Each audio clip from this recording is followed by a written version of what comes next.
오늘 우리에게 주신 하나님의 말씀 보도록 하겠습니다. 오늘 우리에게 주신 하나님의 말씀은 사도행전 17장 16절에서 23절까지 말씀입니다. 사도행전 17장 16절에서 23절까지 말씀입니다.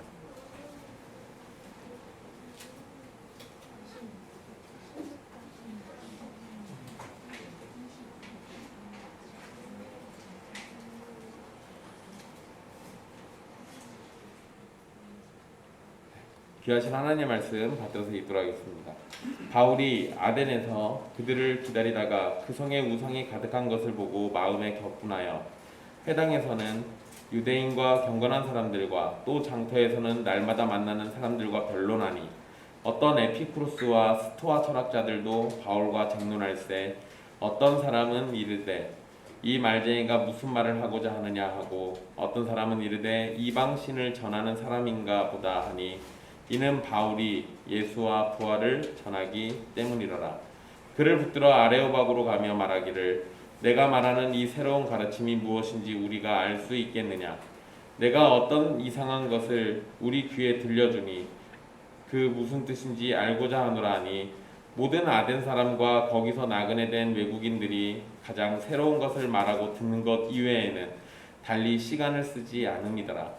바울이 아레오바고 가운데 서서 말하되 아덴 사람들아 너희를 보니 범사에 종교심이 많도다. 내가 두루다니며 너희가 위하는 것들을 보다가 알지 못하는 신에게라고 새긴 단도 보았으니 그런즉 너희가 알지 못하고 위하는 그것을 내가 너희에게 알게 하리라. 아멘. 이 말씀은 살아계신 하나님의 말씀입니다. 우리는 지난 시간에 베레아 지역에서 복음을 전한 바울과 베레아 사람들의 특징에 대해서 살폈습니다. 매주 듣는 설교와 가르침이 주어질 때 그것을 깊이 생각하지 않고 받아들이는 것도 문제고 아무런 생각 없이 지나치는 것도 문제입니다. 설교를 귀중한 하나님의 말씀으로 이해한다면 목사가 설교하는 내용이 과연 그러한지 깊이 살펴보고 생각해보고 묵상하면서 그 말씀이 자신의 것이 되기를 힘써야 합니다.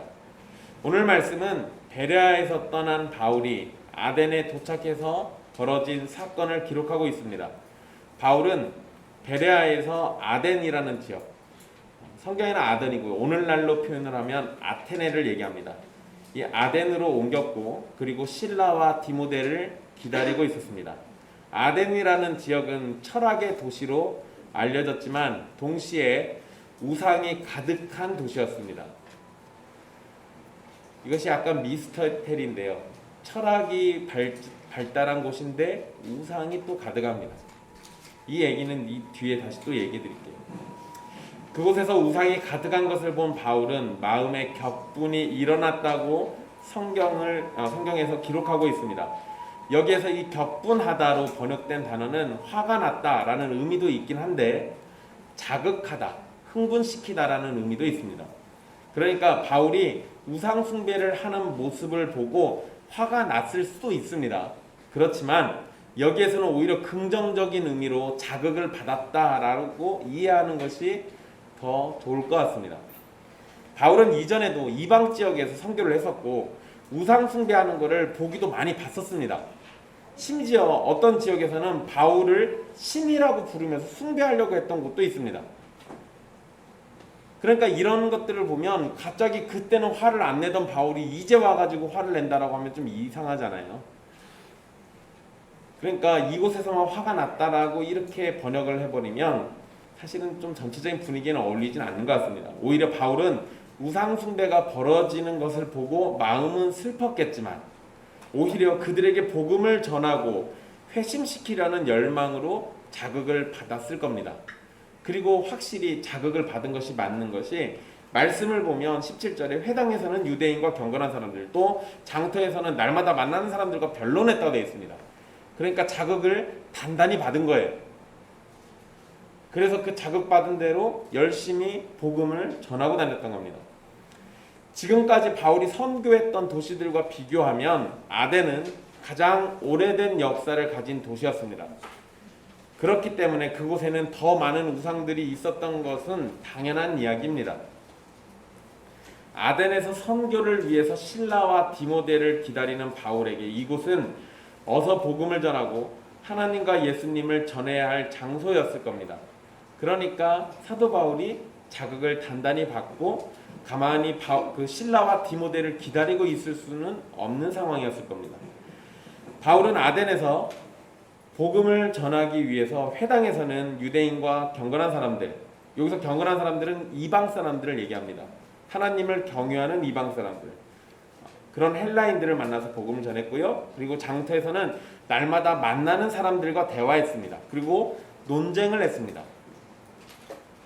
그러니까 사도 바울은 이곳에서 장소를 가리지 않고 사람들을 가리지 않고 만나는 대로 열심히 복음을 증거하고 논쟁을 했다라는 겁니다.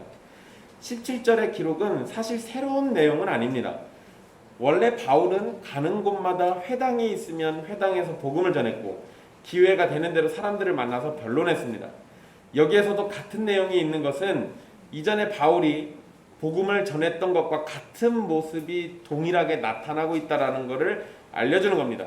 그리고 이렇게 동일한 모습이 나타났다는 얘기는 동시에 전했던 내용도 동일했을 것이다라는 것을 우리에게 알려주는 겁니다. 그러니까 여기에서는 예수 그리스도에 대한 이야기나 이런 것들을 자세히 쓸 이유가 없어요. 그냥 앞에 했던 얘기들이 다시 반복되고 있다라고 이해하시면 됩니다. 바울은 회당과 함께 장터에서도 복음을 전했는데 여기에서 장터는 단순히 물건을 사고 파는 시장터만을 의미하는 건 아닙니다. 그냥 시장터가 맞기도 한데요. 시장터뿐만 아니라 연설이 가능한 장소도 장터라고 부릅니다. 그러니까 여러분 이렇게 생각하시면 쉬워요. 여러분 그 전국 노래자랑 있죠. 전국 노래자랑은 전국 다 돌아다니잖아요. 근데 여러분 이쪽 지역에는 와글와글 시장 뭐 무슨 장터인가 무슨 뭐 노래 뭐 그런 거 있습니다. 그거는 딱 전라북도에 있는 시장터만 돌아다니면서 거기서 노래잔치, 노래 이런 걸 불러요. 그러면서 노래 대회 하는 거죠. 그러니까 시장에는 묘하게 사람들이 모여가지고 어떤 연설을 하거나 아니면은 어떠한 발표를 하거나 이런 걸 할 만한 장소들이 곳곳에 있습니다. 그러니까 이거는 이 아덴이라는 지역도 동일했다라고 이해하시면 돼요.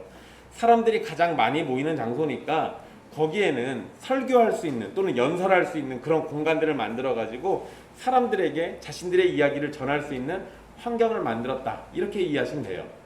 그래서 여기 그냥 장터라고 이렇게 번역해 놓은 겁니다. 바울은 장터에는 날마다 나갔고요, 만나는 사람들과 토론과 논쟁을 하며 대화를 이어갔습니다. 아덴에서는 유대인들의 반응은 기록되어 있지 않습니다. 이게 좀 약간 새로워요. 원래 이전에 보면 유대인들 때문에 계속 도망다녔습니다. 유대인들의 반응이 나타나면 어김없이 그곳을 떠나야만 했어요. 여러분 이 17장 이후에 고린도에서도 그러고, 그리고 19장으로 넘어가면 또 에베소 얘기가 나오는데 에베소에서도 계속해서 유대인들의 반대가 나타나기 때문에 바울이 떠나야만 했습니다. 그런데 이 아레오바고, 이 아덴이라는 지역에서는 유대인들에 대한 얘기는 안 나옵니다. 그러니까 여기서는 이 유대인들의 지금 이 상황에서는 유대인들의 반론은 없었던 것으로 보여요. 더 중요한 얘기는 다른 얘기로 나오게 됩니다. 그리고 18절부터 보시면 이제 이방인들에 대한 반응, 이방인들이 보인 반응이 나오는데요. 거기에 우리 약간 좀 생소한 표현들이 등장합니다. 바울은 그곳에서 에피쿠로스와 스토아 철학자들을 만났습니다.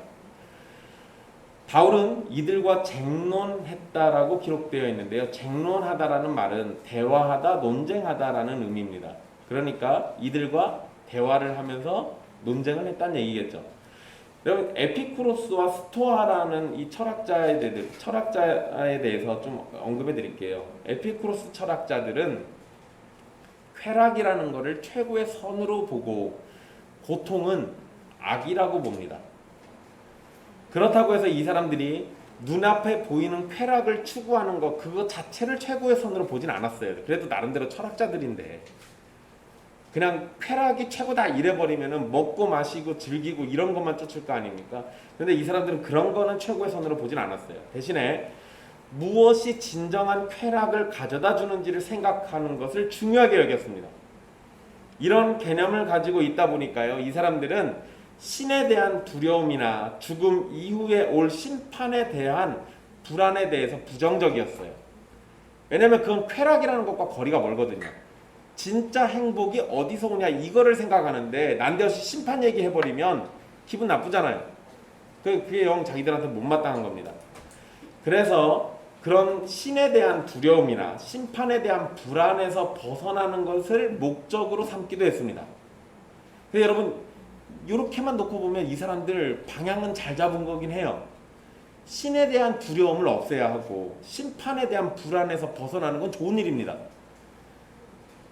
그런데 이 사람들은 이걸 뭘로 가냐면 신은 인간의 역사에 아무런 통제력을 행사하지 않는다. 신은 이 세상을 상관하지 않는다라고 주장했습니다. 그래서 에피쿠로스 철학자들은 종교를 멀리했어요. 이게 여러분 나타난 현상만 놓고 보면 이런 얘기들이 맞는 것 같기도 해요. 사람들이 피부로 느끼는 건 충분히 이럴 수 있습니다. 이게 뭐냐면 악인들이 득세하고 원치 않는 일들이 막 벌어지고 슬픈 일들이 우리를 덮치고 이런 일들이 막 계속되잖아요. 여러분 지금 러시아하고 우크라이나 전쟁하잖아요. 전쟁 빨리 끝났으면 좋겠는데 그런데 어떤 사람들은 기독교인들에게 또는 하나님에게 이런 질문들을 던질 수도 있어요. 도대체 하나님은 왜 푸틴을 살려두셔가지고 전쟁을 계속하게 만드는 거냐? 그거에 대해서는 우리가 왜 그런지 이유를 알 수가 없습니다. 하나님이 성경에 그건 왜 그런지 얘기를 안 써놓으셨거든요. 단지 우리가 알 수 있는 건 하나님은 선하시다는 거예요. 그런데 그거는 믿음이 있는 우리들한테는 말이 되는 소리인데 믿음 없는 사람들에게는 아니야. 이렇게 되는 거 보니까 신이란 존재는 없어 라고 생각하기가 쉬워요. 그러니까 에피쿠로스 철학자들이 그렇게 반응을 보였던 건 자신들이 경험하는 걸 보니까 행복이 나와야 하는데 행복이 아니라 불안과 불행이 자꾸 우리를 덮쳐오니까 그 모든 것들은 아마도 신이라는 존재가 없기 때문에 그럴 것이다. 또는 신이 있지만 강 건너 불구경하듯이 멀리 떨어져서 우리를 신경 쓰지 않는 것이다. 이렇게 생각을 한 겁니다.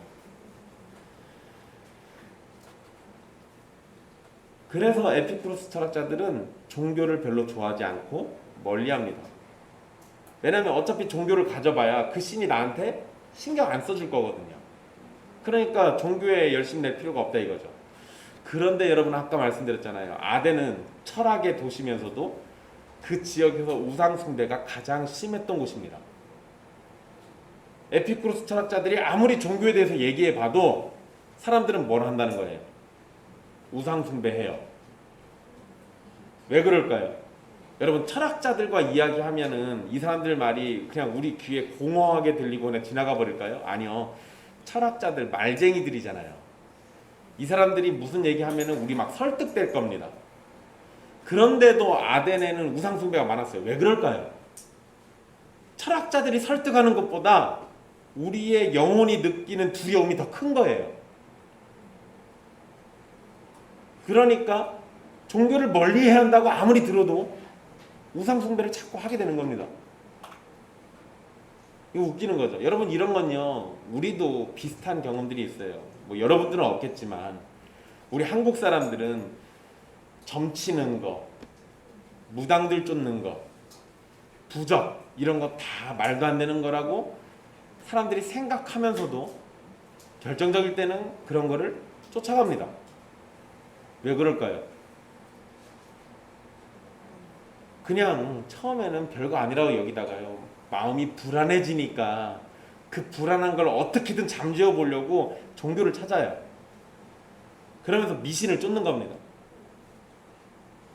그게 사람들의 기본적인 심성이에요. 왜 그럴까요? 왜 머리로는 그게 아니라고 생각해놓고 결정적일 때는 왜 갑자기 종교를 찾을까요? 타락했지만 하나님이 우리의 심령에 하나님의 흔적을 남겨놨거든요. 그래서 사람들은 더듬어서 압니다. 신이라는 어떤 존재가 있다라는 거. 그러면 그걸 찾아서 하나님을 향해 가면 좋은데 타락했기 때문에 우리가 하나님은 찾지 못하고 대신에 다른 우상들을 찾아요. 그게 문제인 거죠. 스토아 철학자들 얘기해 드릴게요. 스토아 철학자들은 에피쿠로스와는 달리 종교에 대해서 부정적이진 않았습니다. 그러니까 스토아 철학자하고 에피쿠로스 철학자는 약간 이런 부분에서 서로 반대 의견이 있겠죠. 스토아 철학자들은 지혜를 통해서 인간 행복을 목적으로 삼았습니다. 지혜. 이 스토아 철학자들이 그래서 중요하게 여기는 단어가 로고스예요. 로고스 말씀인데 그러한 개념들이 기독교에 악영향을 끼치게 될까봐 염려가 되니까 요한복음에 그 로고스에 대한 이야기를 잘 써놨습니다.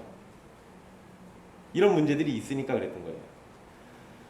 이 스토아 철학자들은 지혜를 통해서 우리 인간들이 참 행복에 도달할 수 있다. 그래서 이들은 완전한 이성을 신으로 여겼습니다. 그리고 그 완전한 이성을 로고스라고 불렀어요. 그러니까 얼추 이렇게 보면 우리는 말씀이 육신이 되어 우리 가운데 거하셨잖아요. 근데 그 로고스라고 부르잖아요. 그 완전한 이성, 이거 신이야. 이러니까 얼추 이게 또 기독교에 영향을 주거든요. 이래가지고 요한복음이 로고스에 대해서 자세히 써놨던 거예요. 스토아 철학자들은 신이 세계의 모든 만물에 있다고 생각했고 자연은 이성의 원리로 가득 차 있다고 봤습니다. 에피쿠로스는 신이 이 세상을 상관하지 않는다고 말하지만 스토아는 모든 세상이 신에 의해서 통제된다라고 봤습니다. 이들은 종교에 있어서는 양극단에 서 있고요. 바울은 그 속에서 만물의 주인이신 하나님과 구원자이신 예수님을 전해야 했습니다. 바울은 그들에게 복음을 전했는데요. 그들의 반응은 두 가지로 나타납니다. 첫째는 이 말쟁이가 무슨 말을 하고자 하느냐였습니다. 그게 18절에 나오는 말이죠. 18절 중간 위에 보면 어떤 사람은 이르되 이 말쟁이가 무슨 말을 하고자 하느냐. 근데 여러분 여기서 이 말쟁이라는 표현은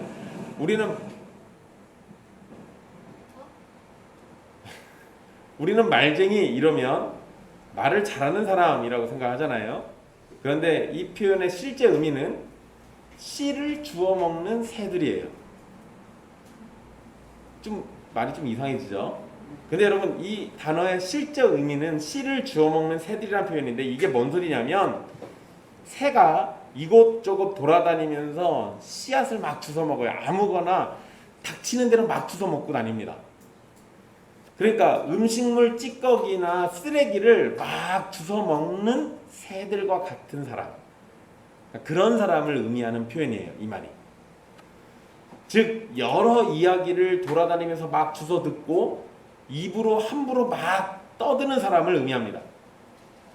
그런 표현으로 바울을 말쟁이라고 부른 거예요. 그러니까 바울이 아무것도 모르면서 아는 척하는 바보 정도로 여겼던 겁니다. 그러니까 뭘 알겠어. 그냥 뭐 대충 주워 듣고 와서 떠드는 거지. 이렇게 본 거예요. 그래서 그렇게 여기는 사람들이 있는 반면에 또 다른 사람들도 있는 거죠. 어쨌든 바울이 전한 복음이 철학자들의 눈이나 우상숭배자들의 귀에는 아무 말이나 함부로 떠드는 것처럼 들렸던 것으로 보입니다. 이것이 아니라면 자신들이 생각하지 못한 이야기를 하기 때문에 그것이 쓰레기처럼 들렸을 가능성도 있어요. 그리고 여러분 제가 헬라인이라면 바울이 하는 얘기가 정말 쓸데없는 소리라고 여겨졌을 겁니다. 왜냐하면 하나님의 아들이 이 땅에 오셔서 인간이 되고 우리를 위해서 구원하시려고 십자가에 달려 죽었어 라고 얘기하는데 그게 그리스 로마 신화에 나오는 얘기들과 비교해 보세요. 말이 됩니까? 신이 우리를 구원해 줄 거면 전능의 권능을 가지고 무시무시한 권능을 가지고 하늘에서 번개와 우레를 바라면서 내려와가지고 악인들을 벌하고 의인들을 구원해 줘야 하잖아요. 그게 보통인데 그렇게 얘기 안 해요. 하나님의 아들이 와서 힘없는 어린 양처럼 질질 끌려다니다가 십자가에 달려 죽었어. 이렇게 얘기하니까 얘 미쳤구나 이렇게 생각하는 거죠. 철학의 수준에서 복음이 이상하게 들렸을 것이고 우상을 섬기는 자들에게는 유일하신 하나님과 우리를 위해서 죽으신 성자 하나님에 관한 이야기는 받아들이기가 어려운 얘기예요. 그리고 두 번째 반응은 이방 신들을 전하는 사람인가 보다라는 겁니다. 바울이 예수님과 부활을 전하고 있었기 때문이라고 성경이 설명하고 있어요. 18절 제일 마지막에 나오죠. 이는 바울이 예수와 부활을 전하기 때문이다. 여기에서 전하는 사람은 무엇인가를 선포하는 사람을 의미합니다. 그러니까 바울이 예수와 부활을 선포했다는 거예요. 그런데 여러분 흥미로운 건 이방 신들을 전하는 사람이라고 말해요. 이 말은 바울이 여러 명의 신을 전하는 것처럼 표현하는 겁니다. 근데 바울이 지금 누굴 전했어요? 예수님만 전했잖아요. 근데 성경이 오해하지 말라고 그 뒤에 써놨어요. 예수와 부활을 전하기 때문에. 이게 뭔 소리냐면요, 누가는 예수님과 부활을 전했기 때문이라고 설명하는데 아덴의 사람들은 부활이라는 말을 신적 존재가 되는 것으로 이해했을 가능성이 높습니다. 왜냐하면 사람은 부활 못하거든요. 근데 예수님이 부활했고 예수님을 믿는 자들이 부활한다 그러면 우리가 신이 되는 건가? 이렇게 착각했을 수도 있어요. 즉 예수와 부활을 전했기 때문에 아덴 사람들은 예수라는 신과 부활을 통해서 신적 존재가 되는 다른 신을 바울이 전했다라고 생각한 겁니다. 그러면은 다른 신들을 전한 게 말이 되죠. 그리고 이제 19절을 보면 바울을 붙들어서 아레오바고로 가는 일이 벌어집니다. 바울을 붙잡아가는 사람들이 누구인지는 정확하게 나오진 않습니다. 아마도 장터에서 만났던 청중들일 가능성이 매우 높습니다. 여기 붙들어라고 번역된 단어는 체포의 의미가 있기는 한데 여기에서 질문하고 알려달라고 하는 걸 보면 단순하게 체포하는 것만은 아닐 거예요. 어떤 상황이든지 바울이 전한 것은 그들에게 있어서 새로운 가르침이었습니다. 그리고 그것은 이상한 것이라고도 판단되었고 그것의 정확한 의미가 무엇인지를 알고자 하는 사람들이 있었습니다. 그렇지만 붙들어 간다라는 표현을 보면 이게 마냥 긍정적인 건 아니에요. 그냥 정말로 궁금했으면 그냥 물어봤을 수도 있는데 붙들어서 가잖아요. 그러니까 이런 걸 놓고 봤을 때는 지금 어떤 공식적인 일을 하려고 하는 거예요. 사실 여러분 이 아덴이라는 지역에서는 새로운 신을 소개하기 위해서는 관리들이나 그 지역의 장로들의 확인이 필요했습니다. 이거는 이 당시 문화예요. 그냥 아무나 와서 아무 신이나 전한다고 해서 다 믿고 뭐 따르고 이렇게 하는 게 아니에요. 이 당시에도 나름대로 규칙이라는 게 있었습니다. 여러분 이거 참 대단한 거예요. 이 사람들 우리는 자꾸 고대 사람들 이러면 약간 우리보다 뭐 무지랭이들쯤으로 이렇게 생각하는데 그러지 않아요. 이 사람들 굉장히 질서 있는 사람들이에요. 그 질서가 뭐냐면 어떤 새로운 신을 이야기하면 과연 그러한지 생각해 보는 거예요. 마치 누구처럼? 베레아 사람들처럼. 여러분 이방인들, 이방신을 섬기는 사람들도 과연 그러한지 생각해보고 믿어요. 그러면 우리도 하나님을 믿을 때는 또 하나님 말씀을 대할 때는 과연 그러한지 생각해 봐야 할 거 아니에요. 이방인들에게는 나름대로 질서가 있었고 바울이 전하는 예수님이 그 질서를 따라서 다른 신들과 함께 섬겨도 되는 신인지에 대한 판단이 필요했던 거예요. 그 바울에게 있어서 질서를 무시하면서까지 그곳에서 선교하는 것은 옳지 않은 일입니다. 바울은 사실 이런 거를 별로 좋아하지도 않아요. 그곳의 질서를 잘 따라줍니다. 또 바울에게 있어서 여러 신 중에 하나로 예수님이 전해지는 것도 옳지 않죠. 그러니까 바울에게는 질서를 지키면서 동시에 삼위 하나님만이 진정한 하나님이라는 것을 전해야 하는 숙제가 생긴 겁니다. 그래서 여러분 사실 이게 어려운 거예요 지금. 왜냐하면 이미 아덴에는 여러 신들이 있고 여러 우상들이 있는데 지금 아덴 사람들은 이 바울을 데려가면서 이 예수가 그리고 얘가 말하는 부활이 우리가 섬겨도 되는 신인지를 알고 싶은 거예요. 그러면 이렇게 되면 아덴 사람들은 바울의 말에 설득되면 자기들이 믿고 있는 여러 신들에다가 예수를 더하는 겁니다. 근데 이건 말이 안 되잖아요. 바울에게 있어서는 이건 있을 수가 없는 얘기예요. 그러니까 질서는 지키되 그 질서를 지키면서 동시에 삼위 하나님이신 유일한 하나님을 알려줘야 돼요. 그게 지금 바울에게 숙제입니다. 그래서 사도 바울이요, 다른 곳에서는 복음 전할 때 예수님에 대한 얘기 하거든요. 근데 아레오바고에서는 예수님에 대한 얘기보다 하나님에 대한 얘기를 먼저 합니다. 이거는 이 숙제 때문에 어쩔 수 없었던 거예요. 그리고 이곳에서 필요한 거였기 때문에 그런 겁니다. 제가 이런 얘기를 드리는 건 어떤 사람들은 아레오바고 설교에서 사도 바울이 예수 십자가를 전하지 않아가지고 여기서 실패했다는 얘기 하는데, 그거는요 아레오바고의 상황을 전혀 이해하지 못한 얘기예요. 그게 아니에요. 예수님의 십자가를 안전하고 싶었던 게 아니고 이들에게는 유일하신 하나님을 먼저 전해서 저 우상들 다 치우게 하는 게 먼저예요. 그리고 그 유일하신 하나님이 보내준 유일한 구원자 예수 그리스도를 전해야죠.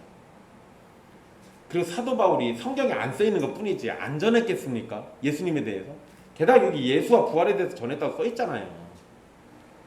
그럼 이미 충분히 예수 십자가를 전하고 있었던 거예요.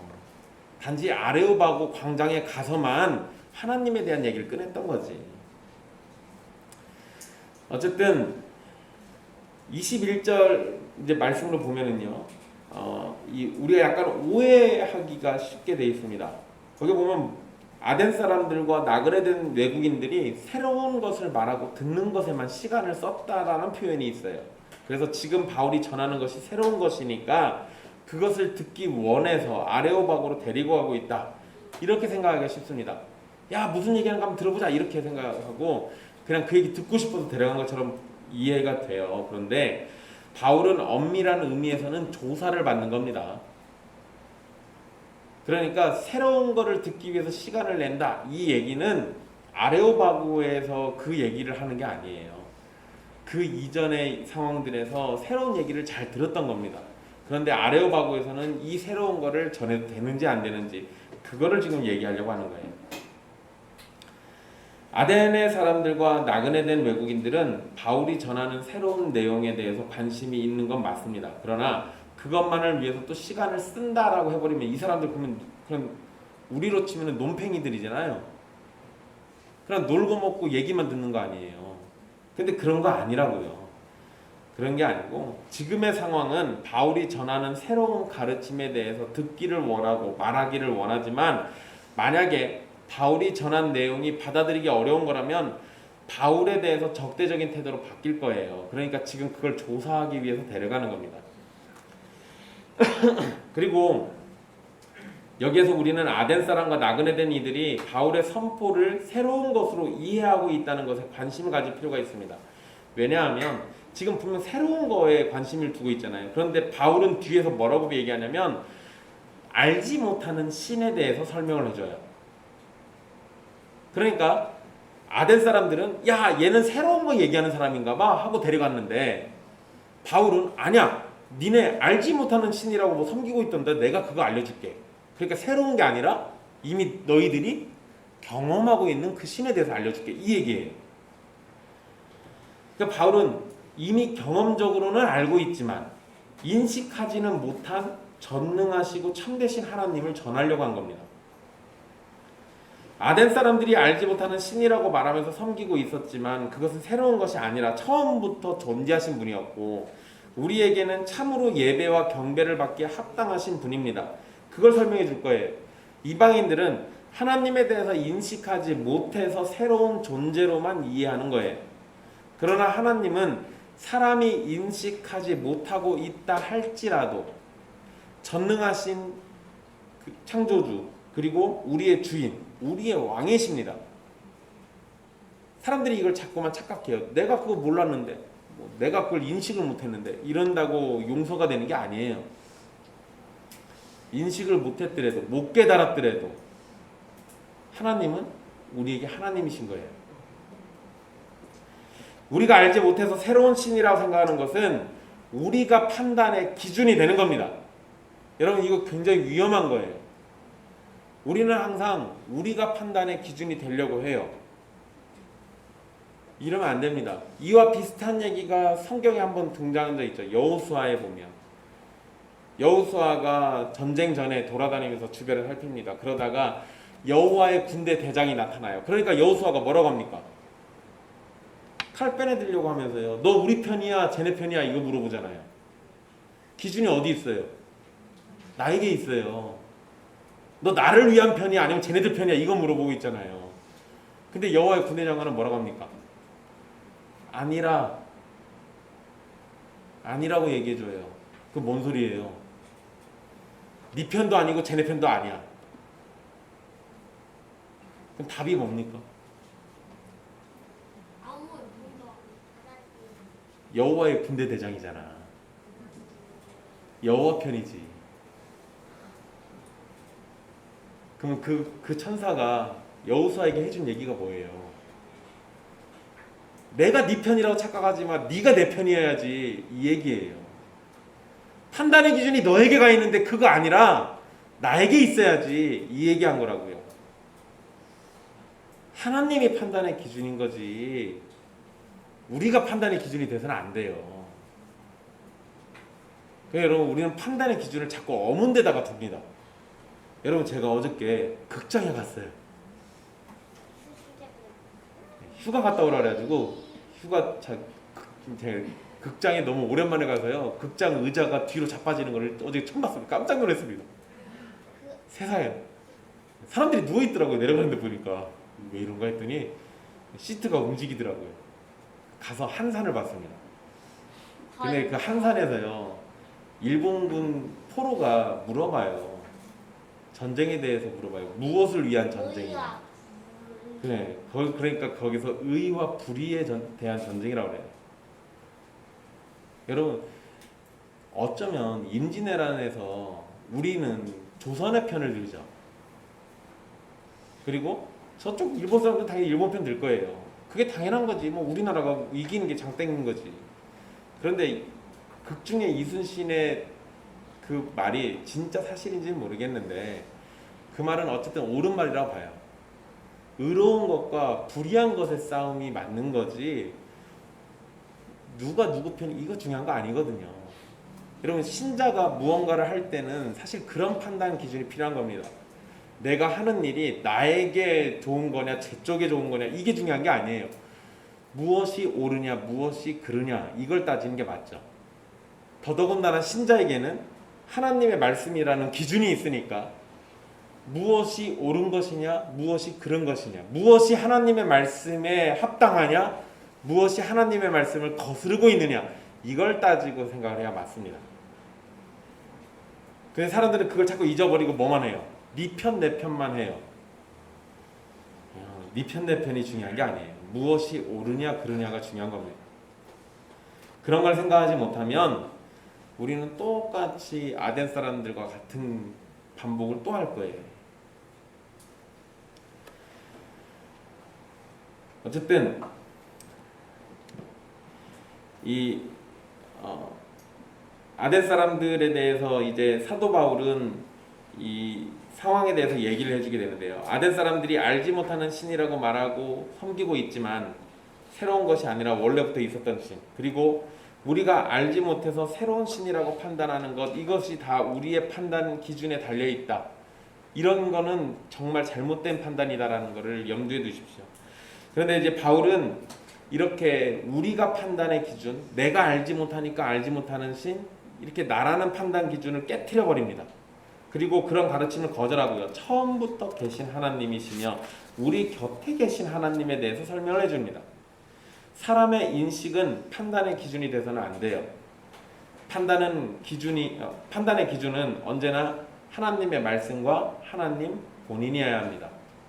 우리에게 주어진 것은 하나님의 말씀이니까요.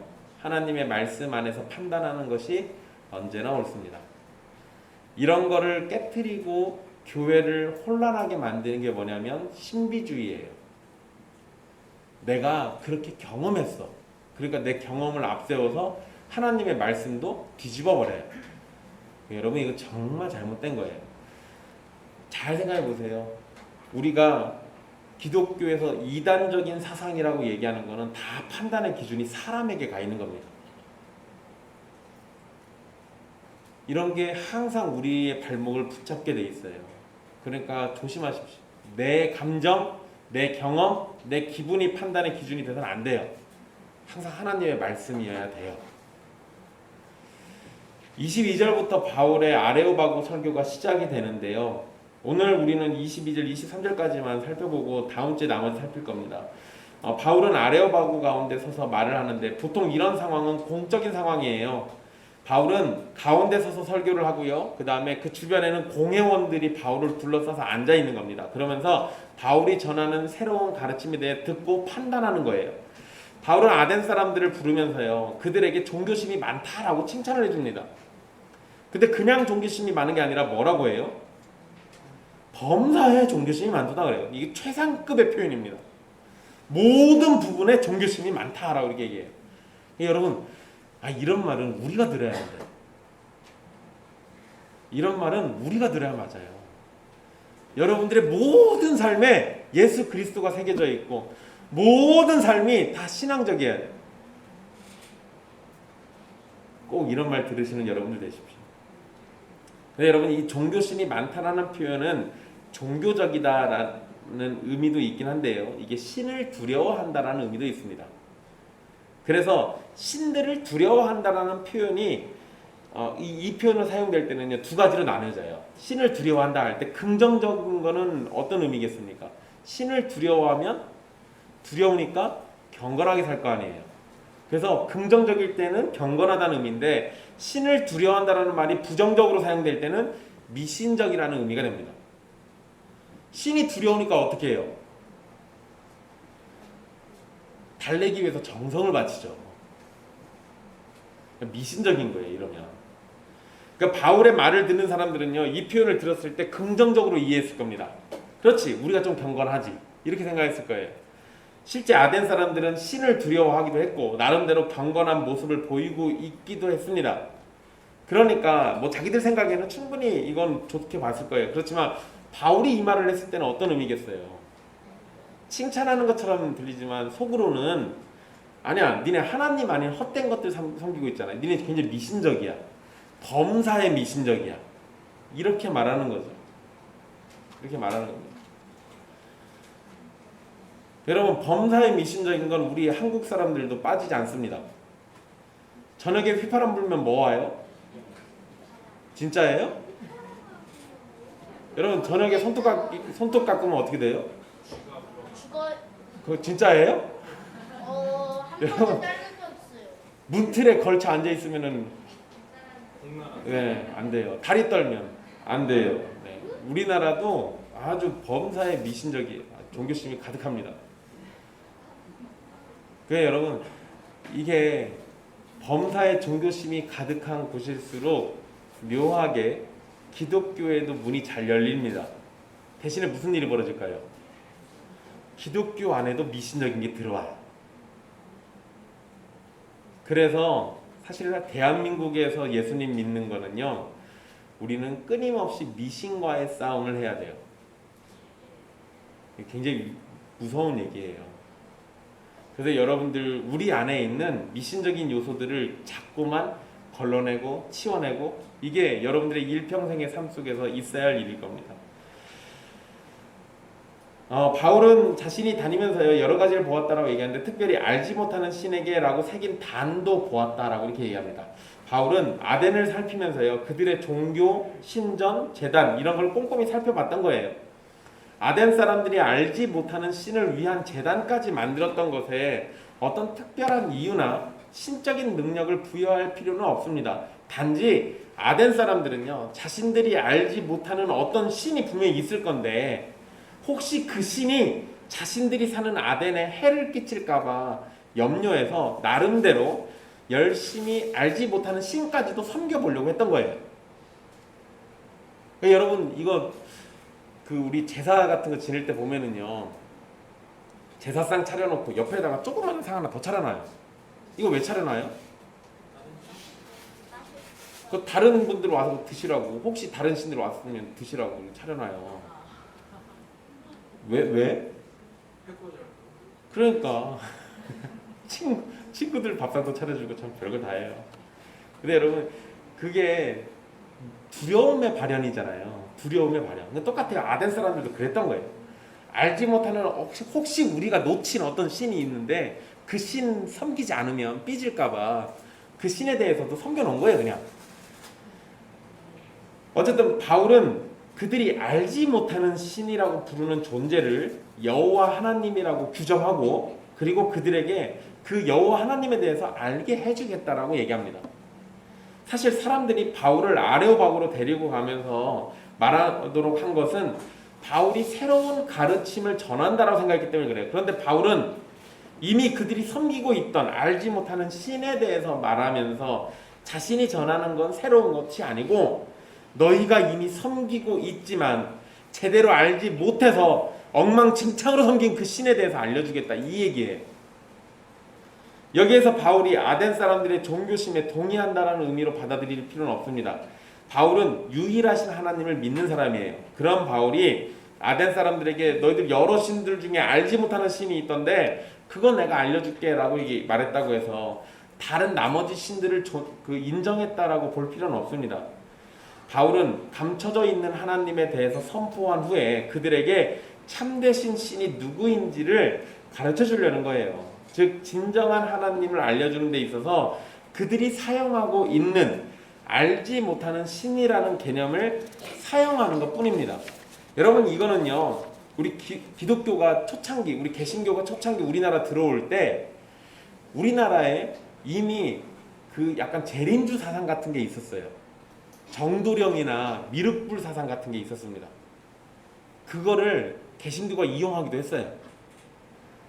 야, 니네 그런 거 있던데 그거 좀 잘못 알고 있긴 한데 그게 이거야 라고 하면서 우리 초창기 그런 거 많이 했습니다. 그러니까 이게 뭐냐면 그쪽 지역에 가서 선교할 때 그쪽 사람들이 쉽게 이해하고 받아들일 만한 표현들을 사용해 가지고 교회 용어들로 만들어서 썼던 거예요. 여러분 이런 게요 우리 기독교 신학에 굉장히 많은데 여러분 우리 기독교 성경에 나와 있는 용어들 중에는 상당수가 불교에 있던 것들이에요. 여러분들 마귀 알잖아요. 마귀 원래 불교에 있는 거예요. 천사도 불교에 있는 겁니다. 여러분 중생이란 말은 들어보면 이거 아무래도 불교 용어 같잖아요. 다 그래요. 우리 생각보다 불교 용어가 굉장히 많아요. 근데 그거를 가지고 와서 그냥 우리 성경에 있는 개념들을 거기다가 적용해서 썼던 거예요.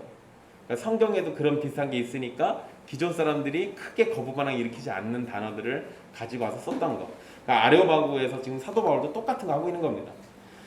아덴 사람들은 여호와 하나님을 알지 못했을지도 모르지만 여호와 하나님께서는 이미 아덴에도 계셨고 그들에게 알게 모르게 은혜를 베풀고 계셨습니다. 바울은 바로 이미 계신 하나님에 대해서 알려줄 거예요.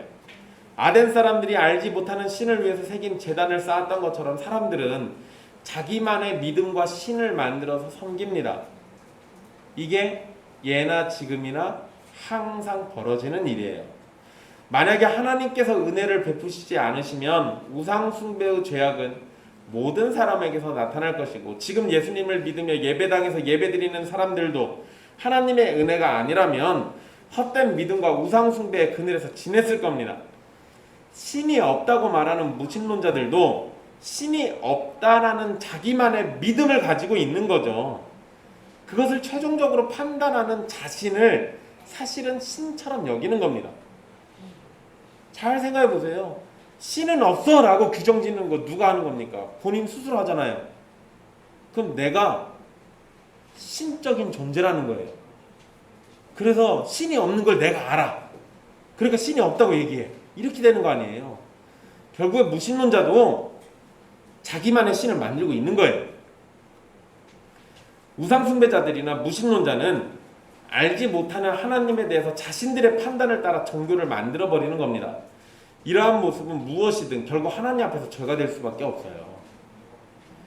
아덴에는 여러 신들이 있었습니다. 그 신들은 여러 형태로 여러 능력이 있다고 사람들에게 알려졌고 사람들의 섬김을 받았습니다. 그러나 그 신들은 모두가 거짓된 것이고 실제로 존재하지도 않는 것들이었습니다. 그저 사람들의 환상과 상상 속에서 만들어진 거죠. 우상을 섬기는 자들은 어떤 신이 더 힘이 강한 신인지를 따지고 있으면서 자신들이 얼마나 더 열심히 섬기면 복을 받고 도움을 받을 수 있는지를 생각합니다. 그러나 바울은 천지의 주인이신 참 하나님께서는 모든 만민에게 생명과 호흡과 살아갈 모든 걸 공급해 주신다고 24절 이후로 설명을 해줍니다. 그러니까 이들이 갖고 있었던 그 우상 숭배의 잘못된 것들을 걷어내고 있는 거죠. 손으로 지은 우상에 갇혀있는 거짓된 신이 아니라 사람의 섬김이나 손으로 지은 형상을 초월해서 모든 것의 근원이시고 모든 것을 충만하게 하시며 모든 것을 심판하시는 하나님을 아는 것이 중요합니다. 우리가 믿는 하나님은 어떠한 존재인가 생각해 보십시오. 여러분들이 믿는 하나님은 어떠한 분이신가를 생각해 보셔야 돼요. 자칫 우리는 성경에서 가르쳐주는 하나님이 아니라 내가 만들어내고 내가 원하는 하나님을 믿을 수가 있습니다. 그러나 그러한 믿음은 우상 숭배를 하는 이교도들과 크게 다르지 않습니다. 내가 원하는 대로 믿는 것이 아니라 나에게 성경이 가르쳐 주는 대로 믿는 것이 참된 신앙의 모습이에요. 아덴은 철학의 도시라고 말씀드렸습니다. 에피쿠로스와 스토아가 등장하고 이 외에도 철학자들이 아테네를 통해서 굉장히 많이 배출되거든요. 그런데 우상 숭배가 가득한 도시입니다. 철학이 아무리 대단한 말과 사상을 만들어낸다고 해도 우상을 멈추게 하지는 못해요. 오히려 철학도 사람의 지성을 우상처럼 여기는 것이기 때문에 참된 진리를 깨닫는 데는 온전하지가 못합니다. 그렇다고 여러분 철학을 완전히 무시할 필요는 없어요. 하나님께서는 그 안에서도 더듬어 알 수 있는 진리들을 허락하셨기 때문에 그래요. 이런 걸 우리는 신학적 용어로 일반 은총이라고 합니다. 하나님이 우리 모두에게 은혜를 내려주셔가지고요, 우리가 갖고 있는 지식들에서도 참된 것들이 있도록 만들어주시거든요. 그래서 철학을 통해서 전능하신 하나님에 대한 약간의 지식을 얻을 수는 있어요. 하지만 철학은 분명히 한계에 부딪히게 되어 있습니다. 사람이 아무리 머리를 굴리고 깊은 사색을 한다고 해도 하나님의 은혜가 없이는 진정한 의미의 진리에 도달을 할 수가 없어요. 오늘날 우리 시대에 철학적인 이야기나 깊이 있는 이야기를 해주는 유명인들이 있습니다. 그들의 이야기가 우리의 삶에서 필요한 부분이 있어요. 그렇지만 그들의 이야기나 가르침이 인간의 참된 목적을 말해주지는 못합니다. 인터넷이나 텔레비전에서 유명한 스님들이 나와가지고 증문즉답 뭐 이런 거 하는 거 있잖아요. 그 자리에서 답하고 그 자리에서 바로 질문 받고 그 자리에서 바로 답하는 거. 예전에 제가 이걸 방송으로 본 일이 있는데요, 약간 샘났습니다.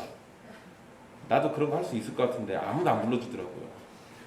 근데 그때 어떤 기독교인 청년 하나가 일어나서 자신의 삶에 대해서 스님에게 질문하고 답을 들어요. 근데 예수님을 제대로 알지 못하는 스님에게 예수님에 관한 이야기를 듣는 장면이었어요.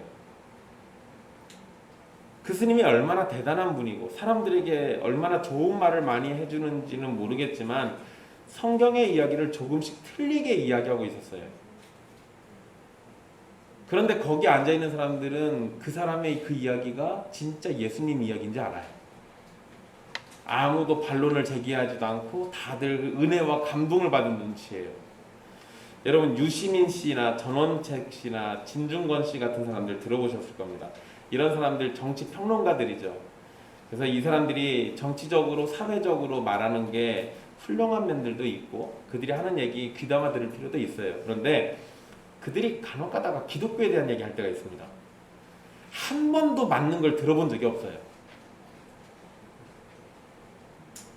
하나님에 관한 이야기를 하는데 온통 틀린 얘기만 합니다. 여러분, 우리 시대를 주도하는 지성인들이 아무리 대단한 이야기를 해도요, 그들의 이야기는 부분적인 진리일 뿐이지 인간의 근원이나 본성, 구원과 미래에 대해서는 성경을 떠난 이상 맞는 이야기를 해줄 리가 없어요. 그러니까 우리가 그들의 이야기는 그들의 전문적인 분야에서 이야기할 때는 얼마든지 귀담아 들을 필요가 있습니다. 그렇지만 그렇게 대단한 사람들이 예수님 얘기할 땐 귀담아 듣지 마세요. 여러분, 그거를 가장 잘 악용하고 있는 게 김용옥이라는 사람이잖아요. 우리가 보통 도울이라고 부르는. 그 사람은 신학교를 나오긴 했어요. 한신대학교 나오긴 했습니다. 중간에 중퇴했어요. 근데 또 명예박사 학위도 받아가지고 이번에 진짜 졸업생이 됐습니다. 근데 여러분, 그 사람이 다른 부분에서는 뛰어난 게 맞을지 모르지만 성경 이야기하는 거에 한 번도 맞는 얘기를 하는 걸 들어본 적이 없어요.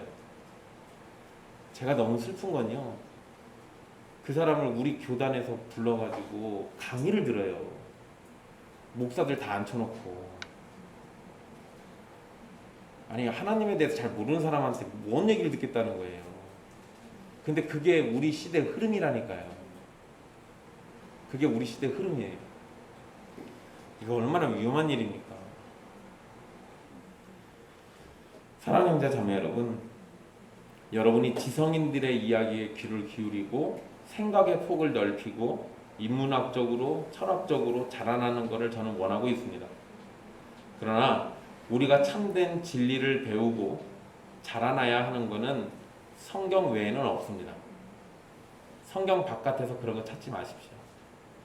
세상에서 아무리 대단한 학문을 깨우치고 높은 위치에서 가르치는 사람이 된다고 하더라도요, 하나님을 알지 못하면 그냥 우상 숭배자일 뿐입니다.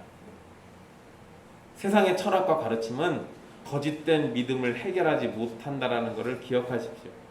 여러분이 신앙의 선택을 할 때도 세상의 사상이나 세상에서 들은 이야기로 판단하려고 하지 마세요. 우리가 내릴 신앙의 선택은 항상 성경의 가르침에 충실해야 합니다. 그러니 성경을 들고 읽으십시오. 그 안에서 우리가 알지 못하는 하나님에 대한 진리가 담겨져 있고 그 안에는 우리가 알지 못하는 인간에 대한 진리가 있습니다.